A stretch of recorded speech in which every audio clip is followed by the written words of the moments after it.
तवा आश्रम शाळेतील अमानुष मारहाण प्रकरणी लाल बावट्याचे प्रकल्प कार्यालयात शाळा भरवा आंदोलन। डहाणू तालुक्यातील तवा आश्रम शाळेत विडी पिण्याच्या संशयावरून आदिवासी विद्यार्थ्यांना बेदम मारहाण करून 2 दिवस उपाशी ठेवल्याचा गंभीर प्रकार समोर आला आहे। या प्रकरणी प्रकल्प अधिकारी विशाल खत्री यांनी उडवाउडवीची उत्तरे देत मागण्यांकडे दुर्लक्ष केल्याचा आरोप लाल बावटा पक्षाने केला होता।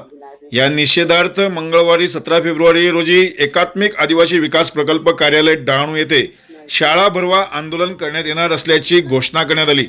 आंदोलनाद्वारे शिक्षकांवर गुन्हा दाखल करणे, तत्काळ निलंबित करणे, पीडित विद्यार्थ्यांना वैद्यकीय मदत करणे, स्वतंत्र चौकशी समिती नेमणे आणि 48 तासांच्या आत अहवाल सादर करण्याची मागणी करण्यात आली। आदिवासी विद्यार्थ्यांवरील अन्याय सहन केला जाणार नाही। प्रशासनाने तत्काळ कारवाई न केल्यास आंदोलन तीव्र केले जाईल असा इशारा पक्षाने दिला आहे। माझे नाव आहे भूषण कलरम लाखात। मी 8वीला शिकत आहे। मी तवा शाळेतला आहे। तर आम्हाला एक चुकी आणले वेळी पिल्यावर, पण आम्ही वेळी पिली नाही। 2 दिवस आम्हाला जेवायला नाही दिलेला आणि आम्हाला मारलं, फार मारलं। याचे गळ्याला धरलं ना, बोलतो काही साताऱ्याला नेऊन टाकेन असं बोलतो।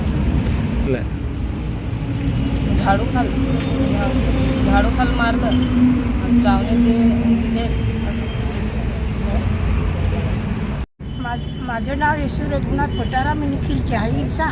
मला मुलाने फोन करून म्हणजे सांगला का मी बिडी पिली, लग्नात जातो आणि तो येऊन ना मारायला लागला। म्हणजे ती फोन केला ना बॅडवरची करून ना, ते मारला ना, म्हणजे सांगते काय नदीच्या तिऊनची फेकून देईन सा।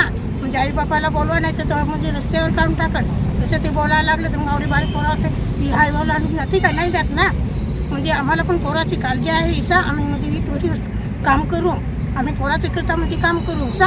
आम्हाला काम नाही तर म्हणजे काम करावंच लागेल ना। तुम्हाला म्हणजे बसून नोकरी मिळलं, आम्हाला बसून नोकरी नाही मिळलं।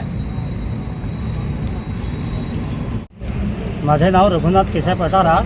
मी वीटवरती काम करतो गुजरातला। मला मास्तराने 11 वाजता फोन केलेला आणि तुम्ही या सांगते मुखाध्यापकाने तुम्हाला बोलवल्यानंतर मी त्यांना विचारलं नाही काय झालं काय नाही, काही आजारी पडला असेल काय असेल अशामुळे मी आईला घरी फोन केला। घरी फोन केल्यावर सांगितलं की जा बघा काहीतरी म्हणजे झालं असेल असं मुलाला। आई गेल्यावरती सही केली आणि तुमचा मुलगा घेऊन जा, असं इथे सिगरेट पितो, विडी पितो, काय पितो असं करून ना ते, आणि ते माझ्या मुलाला मारलेलं भमसाट आहे। असं वरती बेडवरती झोपलेला असताना त्याने वरती खेचून काढून मारलेलं आहे। ते आम्हाला त्याच्यावर तक्रार करायची आहे। पालघर जिल्ह्यातील सर्व कार्यकर्त्यांना, संघटनेच्या सभासदांना आम्ही आवाहन करू इच्छितो की पालघर जिल्हा 100% आदिवासी जिल्हा आहे। आदिवासी जिल्हा करण्याचा मागचा मुख्य उद्देश होता की आदिवासींचा विकास व्हायला पाहिजे। मात्र आदिवासींचा विकास करण्यासाठी इथं बघू शकता की आदिवासी विकास प्रकल्प, आदिवासींचा विकास कुठेच दिसत नाही। विकासाच्या नावावर फक्त कॉन्ट्रॅक्टदार, ठेकेदार आणि इथे बसलेल्या अधिकाऱ्यांच्या खुर्च्या गरम करून यांचा विकास होतोय। आदिवासींचा पूर्णपणे सत्यानाश करण्याचं काम हे शासन आणि प्रशासन करत आहे। आता नुकताच कासा ह्या ठिकाणी आश्रमशाळेमध्ये जी घटना घडली, आदिवासी मुलं 6 मुलं आहेत, या मुलांना फक्त आणि फक्त विडी पिता ह्या संशयाच्या खाली बेदम मारहाण केलं। या 10-11 वर्षाच्या मुलाच्या घशाला पकडून त्याला खाली आपडलं, त्याला सांगितलं तुला तलावात टाकीन आणि मारून टाकीन जीवाठार। ही आदिवासी समाज जो आहे, हा समाज मुलांना शाळेमधील शिक्षणासाठी ठेवून आणि जव्हार, मोखाडा किंवा गुजरात या भागामध्ये वीटभट्टीवर स्थलांतर होतो मजुरीसाठी।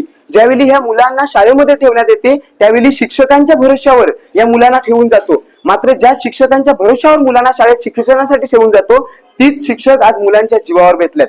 गेल्या काही 1 वर्षापूर्वी जी घटना घडली की शाळेमध्ये मुलींनी गलफास घेऊन आत्महत्या केली, त्याचबरोबर मुलांना विषबाधा झाली, या अशा सतत घटना घडत असून सुद्धा अजूनपर्यंत प्रशासनाला जाग आलेली नाही।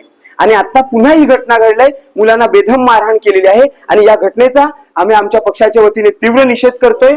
तात्काळ आम्हाला जेव्हा ही घटना माहीत पडली तेव्हा आम्ही आदिवासी विकास प्रकल्पाचे अधिकारी, एकात्मिक बाल विकास प्रकल्पाचे अधिकारी विशाल खत्री साहेबांची भेट घेतली आणि त्यांना आम्ही आमची संबद्ध बाजू समजावून सांगितल्यानंतर साहेबांनी आम्हाला सांगितलं आम्ही त्यांच्यावर चौकशी नेमतो, आम्ही हेम करतो तेम करतो। मात्र आमची मुख्य मागणी आहे का जिथपर्यंत त्या शाळेच्या शिक्षकाला सेवेतून बडतर्फ केलं जात नाही, त्याची चौकशी होत नाही, तिथपर्यंत त्याला सक्तीचे रजेवर पाठवा आणि आमच्या मुलांना पुन्हा सन्मानाने शाळेत जगण्याचा शिक्षणाचा अधिकार मिळाला पाहिजे.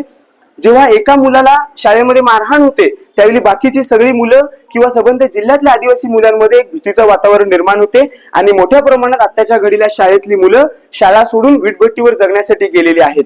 आणि त्याच्यासाठी सध्याच्या घडीला आम्हाला आदिवासी विकास प्रकल्पाच्या अधिकाऱ्यांनी अतिशय फक्त आश्वासन दिलेलं आहे, कारवाई झालेली नाही. त्याच्याकरता उद्या मंगळवारी 17 तारखेला या डहाणूच्या आदिवासी विकास प्रकल्प कार्यालयामध्ये आम्ही आमच्या पक्षाच्या वतीने शाळा भरो आंदोलन करणार आहोत. आम्हाला शिक्षकावर विश्वास राहिलेला नाही आणि त्याच्यासाठी आम्ही या इथं दालनात येऊन यांच्या शाळा भरवणार आहोत. जी मुलं शिक्षणाच्या वयात डोक्यावर विटा घेऊन तिथं माप होतात त्या मुलांना आम्ही आव्हान करतोय की उद्याच्या दिवसात त्याच डोक्यावर विटा घेऊन या कार्यालयात येऊन बाराखडी आणि एबीसीडी वाचण्याचा आम्ही धडा घेणार आहोत इथे. आणि याच्या माध्यमातून प्रशासनाला आम्ही इशारा देतोय की जर ह्या पद्धतीने तुम्ही कारवाई झाली नाही ताबडतोब तर त्या शिक्षकाचा आताच्या घडीला ते आम्हाला सांगतायत की मुलांचा आम्ही दवाखान्यात नेऊन उपचार करू. शिक्षकांवर उपचार करण्याची वेळ आमच्या संघटनेचे कार्यकर्ते आणतील एवढाच इशारा देतो. इथेच थांबतो. इन्कलाब जिंदाबाद.